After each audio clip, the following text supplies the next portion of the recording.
Anton Frondell has signed his entry-level contract but isn't expected to play in the NHL next season. I'll break down why this was the right call by the Blackhawks.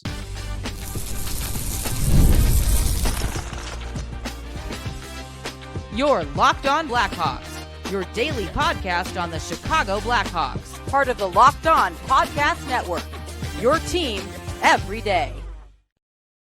What's going on, Blackhawks fans? Welcome back to another episode of Locked On Blackhawks, part of the Locked On Podcast Network, your team every day. I'm your host, Jack Bushman. You can go and check me out on X at Jack Bushman 2, but make sure to follow my strictly Blackhawks account at Talkin' Hockey. That way you don't miss out on any of the latest Blackhawks news and updates. All right, Blackhawks fans, kicking things off on today's show. In recent weeks, there's been a lot of discussion around Blackhawks 2025 third overall pick, Anton Frondell, and his plans for the upcoming 25-26 season.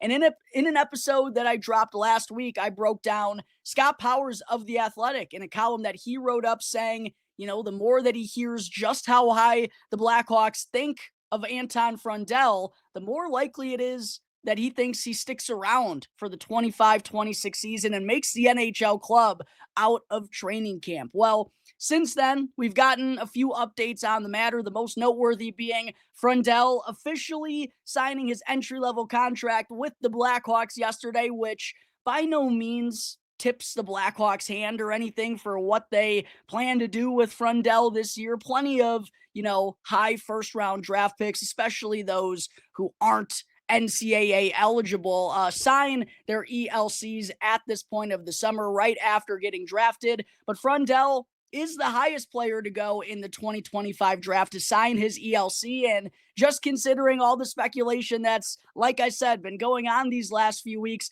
feel like that only added fuel to the fire for us Blackhawks fans. However, shortly after Frondell inked his ELC, Ben Pope of the Chicago Sun-Times reached out to Frondell's agent, JP Barry, and he said that Frondell will be spending one more season over in Sweden with Djurgardens, playing in the SHL for the 25-26 season. And of course, Djurgardens is moving up from the Hockey Allsvenskan League because they won the league championship last season. And during that episode last week, breaking down Scott Powers' comments, I said, just considering how the Blackhawks have handled these types of prospects in recent years, right? Kevin Korchinski leaving the WHL to go and make the leap to the NHL as an 18-year-old. Artem Levshinov last year departing college hockey and joining the professional level immediately after being drafted. I said I kind of, at this point in the summer, July, it's still all a guessing game, but I said that I kind of expected the Blackhawks to go the same way here with Frondell, considering he does have some pro experience already under his belt. He's got some good size to him and whatnot. And just considering the position the Blackhawks are in, going prospect heavy, it would make sense. But I also mentioned that I would prefer Frondell to remain in Sweden for one more year before coming over to North America for a plethora of different reasons. So this news that we got from Frondell's agent yesterday made me very happy because I really do believe it's the right call for, like I said, several different reasons. One, the SHL is a very solid league, one of the best in the entire world outside of the NHL. So Frondell will regularly be playing against high-quality pro opponents on a nightly basis. It'll be a challenging league for him and a step up as, he gets older and hopefully continues to get better. This league will absolutely test him. And then he also gets to kind of pick up where he left off from last season with the same club, where he finished the year on a much better note that he started, right, and helped raise his draft stock into a consensus top 3 pick. So it allows him to do that and be in the same comfort zone over in Sweden, the country in which he obviously grew up in. And the hope is that he'll have a larger role for Djurgardens next year and continue to get more opportunities. But it's a really good spot, I think, for Frondell, not only to be in a really good headspace and to be confident about what he can do for this team next year. I also think it not being in Chicago, going from Sweden to Chicago as a young man, I just thought about maybe some of the culture shock that Frondell would have been going through, in addition to, the likelihood of a losing season with the Blackhawks next year, where all eyes are on him. Fans are right or wrong going to be expecting him to produce right away. Keeping him in the SHL kind of takes all of those risks out of play, in my opinion. And again, just allows him to continue to get stronger, continue to develop his game in a quality league with quality teammates. And one of those, by the way, is Blackhawks legend Marcus Kruger. He played alongside Frondell last season and is expected to once again with Djurgardens in the SHL for the 25-26 campaign. So in my opinion, Blackhawks fans, again, this is absolutely the right call with Anton Frondell. I know every case is truly different, right? And I do think the decision to bring Artem Levshinov, onto the pro scene last year was the proper decision. But I've also seen this go wrong for the Blackhawks far too many times in the last half decade, 6, 7, 8 years, right? With Adam Boquist, even though that was a different time period for the Blackhawks and Kyle Davidson wasn't the general manager. Same with Kirby Dach. We've seen prospects get rushed to the pro level and that wind up stunting their development a little bit too frequently for my liking. And again, I don't really think there's any downside to allowing Anton Frondell to return to Djurgardens. Hopefully he'll go and have a really strong season in the SHL, continue to get better, continue to get stronger, faster, hopefully a little bit more physical as well, then have a really good head on his shoulders, a lot of confidence going into likely his first season with the Blackhawks over in North America in 26-27. Hopefully the Blackhawks are a little bit more established. Same with their young players at that point in time. So again, think this is the right call overall by the Hawks. Do want to point out, first, Frondell's ELC is the standard 3-year deal with a $975,000 cap hit. Will slide over to 26-27 if he plays fewer than 10 NHL games with the Blackhawks this year. And one thing I wanted to point out, maybe I should have noticed this a little bit earlier. Apologies for Blackhawks fans, but at the same point in time, there was so much up in the air about Frondell's future. It might not have really weighed into the decision, but the SHL season, Djurgardens begins the regular season on September 13th, which is actually before Blackhawks training camp begins, and the regular season ends on March 14th. So because the SHL season begins so early, sounds like Frondell likely isn't going to be taking part in Blackhawks training camp this fall. He'll just be already playing games and getting action in with Djurgardens. So because of that, it sounds like the only chance for Frondell to play in NHL games this season would be towards the end of the year when either Djurgardens is eliminated from the SHL postseason or they just didn't qualify for the playoffs. So we'll see if that winds up being the case. Obviously, it's going to be a long time until we get there, but sure sounds like the only chance of seeing Anton Frondell in a Blackhawks sweater during the 25-26 campaign would be in late March or early April. And again, I firmly believe that's the proper decision. Let me know in the comment section below, Blackhawks fans, if you feel the same way about Anton Frondell going back to Sweden and playing in the SHL with Djurgardens next season. Coming up in just a moment here, stick with me as I'll dive into the Blackhawks 25-26 schedule release. But first, real quick, I do got to talk to you all about Indeed. You just realized your business needed to hire someone like yesterday. How can you find amazing candidates fast? Well, it's easy. Just use Indeed, because when it comes to hiring, Indeed is all you need. Stop struggling to get your job post seen on other sites, because Indeed's sponsored jobs puts your post at the top of the page and helps you reach the right candidates faster. They make sure your post is seen by the right candidates right now. Skip all of those unnecessary questions and steps, because now you can speed up your hiring process and also get a $75 sponsored job credit on the way. All you got to do is go to Indeed.com/lockedon right now and make sure to support our show by saying you heard about Indeed on this very podcast. Terms and conditions apply. Hiring, Indeed is all you need.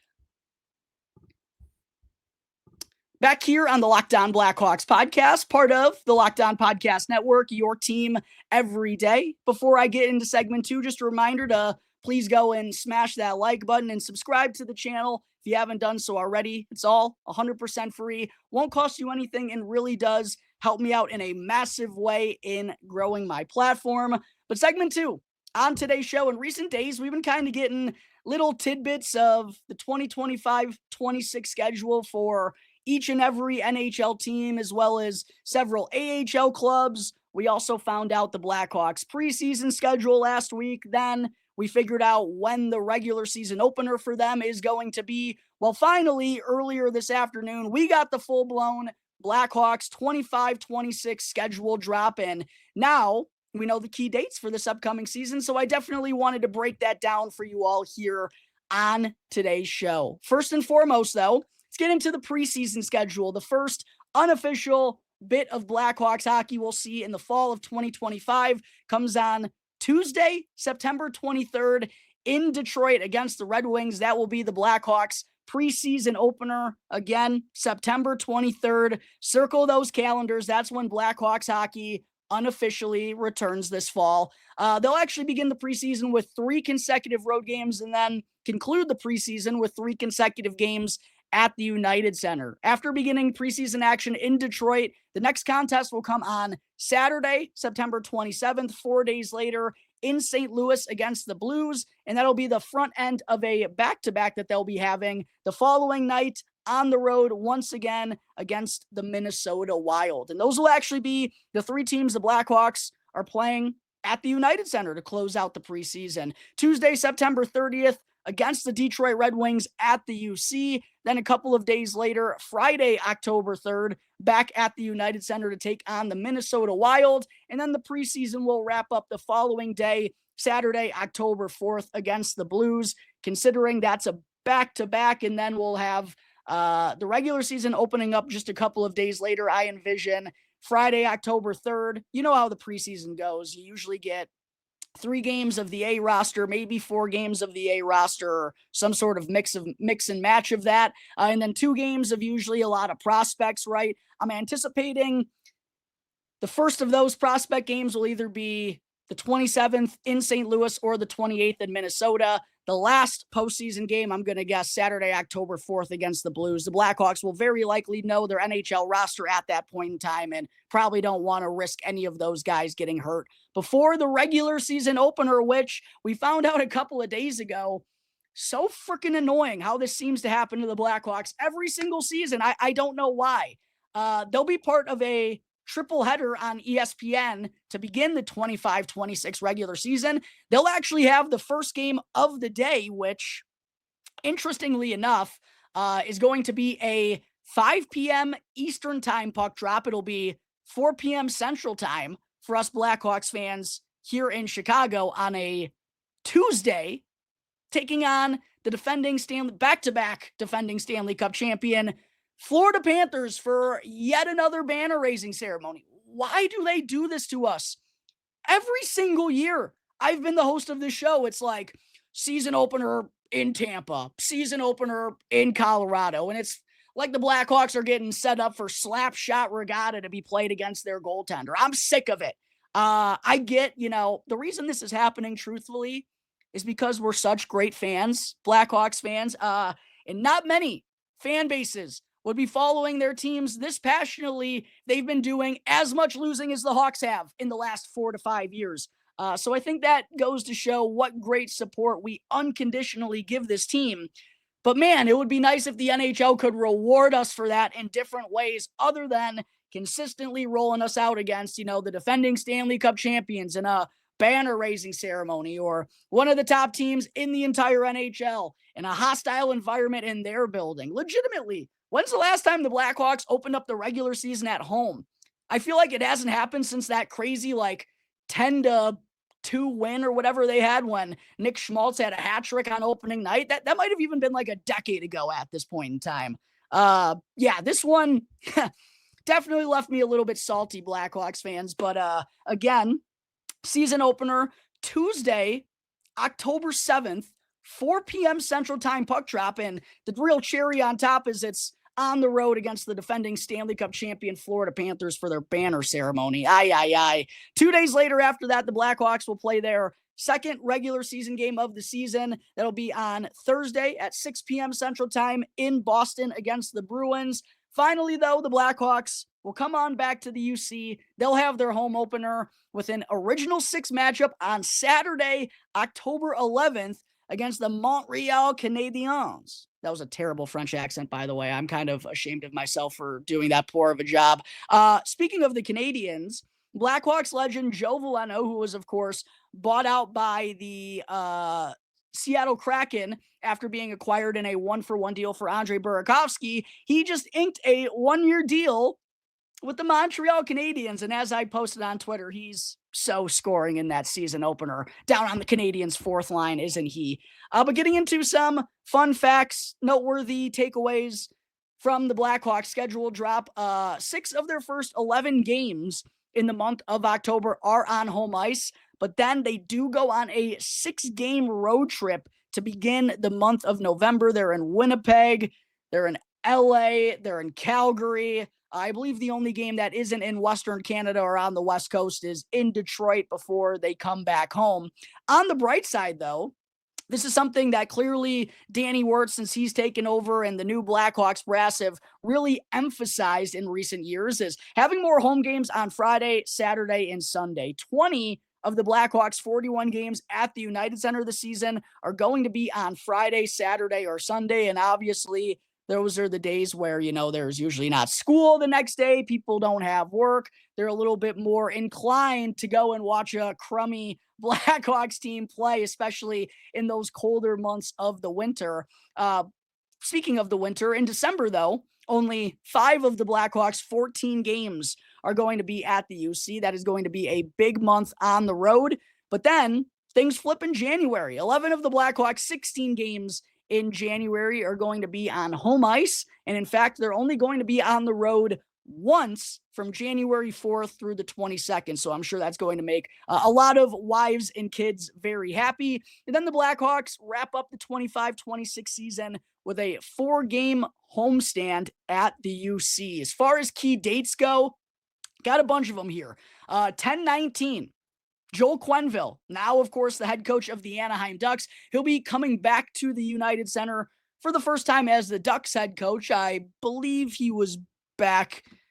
It's been so long, but I believe he was back during his time with Florida. I believe he would have had to have been, but his first game as the Ducks head coach at the UC comes on October 19th, one of the Blackhawks' first games of the season. Then less than 2 weeks later, it will be on the road up in Winnipeg, but on the day before Halloween, October 30th, the Blackhawks face off against Jonathan Toews for the first time in his return to the NHL. Then on December 13th, Patrick Kane, Alex DeBrincat, and the Detroit Red Wings come to town. Obviously, Patrick Kane gave Blackhawks fans an electric game moment with the Red Wings overtime winner. So I know there are a lot of Hawks fans that are itching to go and see number 88 back on the UC ice in early December. Then January 19th is the first time where Jonathan Toews, as a member of the Jets, knock on wood, hopefully that he'll be fully healthy and all good at that point in time. That's the first time he's expected to return to the United Center without wearing a Blackhawk sweater. He will do so again if he's healthy, on March 31st. And then on February 2nd, April 6th, and April 15th, which is actually the regular season finale, the Blackhawks will be taking on the San Jose Sharks, a.k.a. we get Connor Bedard versus Macklin Celebrini. 2 of the Blackhawks' final 5 games of the season, I believe, are actually against the Sharks. A little bit of a shame, in my opinion, that they don't face off against one another until February 2nd. And then as far as the holidays go, this is something I always like to point out in my Blackhawks schedule breakdowns, maybe something that folks don't consider when the schedule release goes down, but something you want to just be heads up about when the time comes. Holidays. For Thanksgiving, it's going to be on November 27th this year. The Blackhawks do have games bookending Thanksgiving on both sides. November 26th, they'll be taking on the Minnesota Wild at 7 p.m. Central Time, a day known as Black Wednesday to many Chicagoans and to many Americans out there. So usually for yours truly, I'm enjoying a couple of good beverages whenever the Blackhawks play on that day. And fortunately, on Black Friday, they will not be playing a matinee game at the United Center. One thing that really boiled my blood these last couple of years, after, a nice night with the family, stuff in your gullet, watching football, maybe having a few beverages, the last thing I want to be doing is watching a hockey game at noon the next day. I don't think that worked really well for anybody, in my opinion. Maybe I'm wrong about that. Maybe there were some folks who really enjoyed that. I did not personally. So I was very happy to see the game on Black Friday, November 28th against the Nashville Predators. Will be kicking off at 7 p.m. Central Time. As far as Christmas goes, the final game the Blackhawks will play prior to Christmas is December 23rd against the Philadelphia Flyers. Interestingly enough, that's at the United Center with an 8 p.m. Central Time puck drop. Not really sure why they have to make people stay that late before Christmas Eve. I know people aren't really working the next day, but that one doesn't really make a lot of sense to me. By the way, those two games bookending Thanksgiving, both are at the United Center as well. Blackhawks, after the Christmas break, won't play again until December 27th. They also won't be playing on New Year's Eve this year, which puts a smile on my face. They will be in action, though, on New Year's Day, January 1st, at the United Center again with a 7:30 p.m. Central puck drop against the Dallas Stars. And then Easter, no games on Easter Sunday. The Blackhawks, though, will be playing late the day before Easter on Saturday in Seattle, 9 p.m. Central Time puck drop against the Kraken. But those are all the noteworthy takeaways that I had from the Blackhawks 25-26 schedule release that went down earlier this afternoon. Again, 20 of 41 home games are on Friday, Saturday, and Sunday. Jonathan Toews and the Winnipeg Jets come to town on January 19th. Patrick Kane and Alex DeBrincat come to town on December 13th, while February 2nd and April 15th are slated to be matchups between Connor Bedard and Macklin Celebrini. That takes care of the Blackhawks 25-26 schedule drop. Coming up in just a moment, I'll quickly go through all the noteworthy takeaways from the IceHogs 25-26 season release.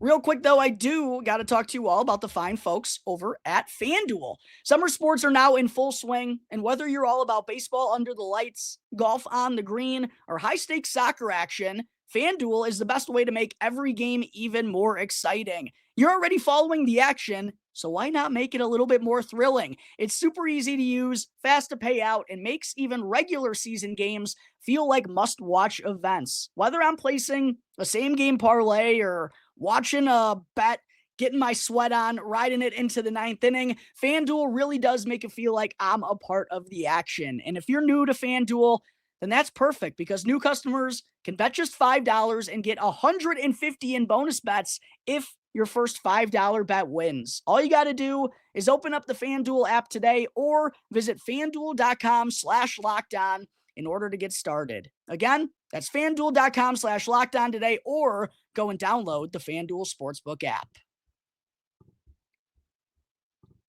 Segment 3, before I close out today's show, not only did we get a Blackhawks schedule release for the 25-26 season earlier this afternoon, but also late last week, we got the IceHogs schedule drop as well, and I definitely wanted to quickly go through some of the noteworthy takeaways that I had from that too. First, the IceHogs season opener is also a home opener. Wish that would happen to the Blackhawks more frequently, but similar to the Blackhawks, the IceHogs regular season begins on similar to the Blackhawks.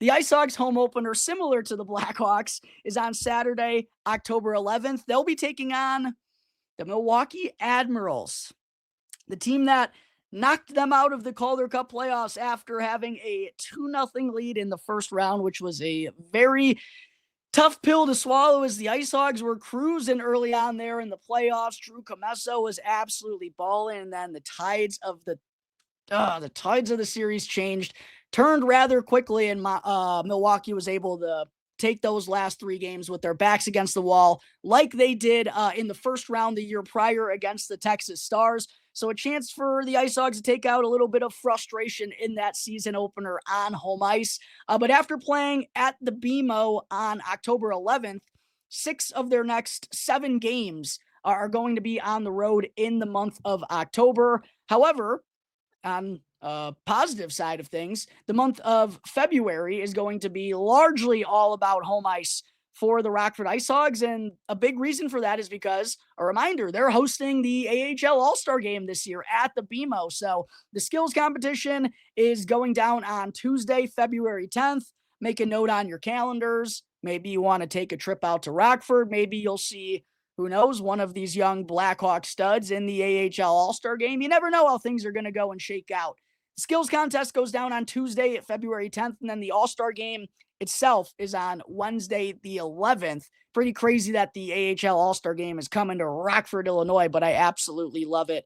As I mentioned, though, because I think they want to hype up the IceHogs and the local crowd in that month of February leading up to the All-Star Game, 7 of the IceHogs' 9 games that month are at the BMO. Some other noteworthy takeaways, opposite to the Blackhawks, the IceHogs season ends with a 4-game road stand, concluding with a back-to-back 2-game series in Texas on April 17th and April 18th.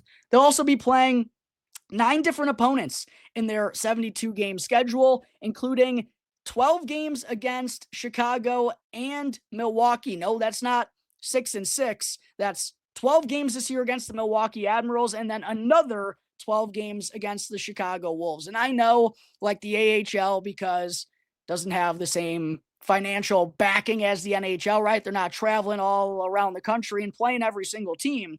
But I honestly didn't know it was that much division heavy packed into this 72-game schedule. Heads up, though, if anyone is looking at or interested in purchasing season tickets or partial season tickets for the Rockford IceHogs this year, their season ticket plan starts at just $14 per game for 36 games. So definitely some cheap plans out there for anyone who lives in Rockford or is willing to go and make the drive to watch what's likely going to be a handful of young Blackhawks studs on the roster next season, Blackhawks prospect studs on the roster next season. Also, like the Blackhawks, tons of weekend games for the IceHogs.